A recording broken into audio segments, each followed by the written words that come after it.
Broadway Sights from Specimen Days by Walt Whitman. Besides Fulton Ferry, off and on for years, I knew and frequented Broadway, that noted avenue of New York's crowded and mixed humanity, and of so many notables.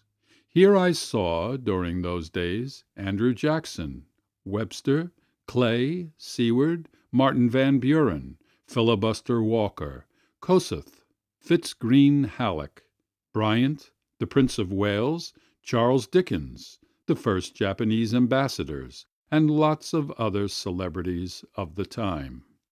Always something novel or inspiriting, yet mostly to me the hurrying and vast amplitude of those never-ending human currents. I remember seeing James Fenimore Cooper in a courtroom in Chambers Street, back of the City Hall, where he was carrying on a law case. I think it was a charge of libel he had brought against someone. I also remember seeing Edgar A. Poe, and having a short interview with him.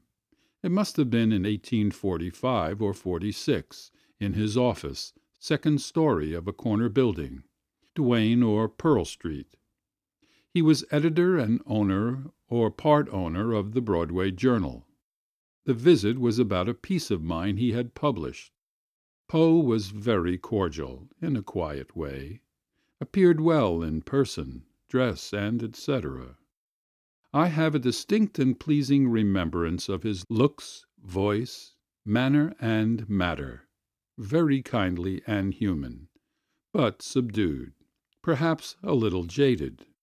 For another of my reminiscences, here on the West Side, just below Houston Street, I once saw, it must have been about 1832, of a sharp, bright January day, a bent, feeble but stout-built very old man, bearded, swathed in rich furs, with a great ermine cap on his head, led and assisted, almost carried, down the steps of his high front stoop, a dozen friends and servants, emulous, carefully holding, guiding him, and then lifted and tucked in a gorgeous sleigh, enveloped in other furs, for a ride.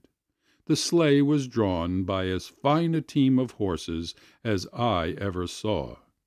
You needn't think all the best animals are brought up nowadays. Never was such horse-flesh as 50 years ago in Long Island, or South, or in New York City. Folks looked for spirit and mettle in a nag, not tame speed merely.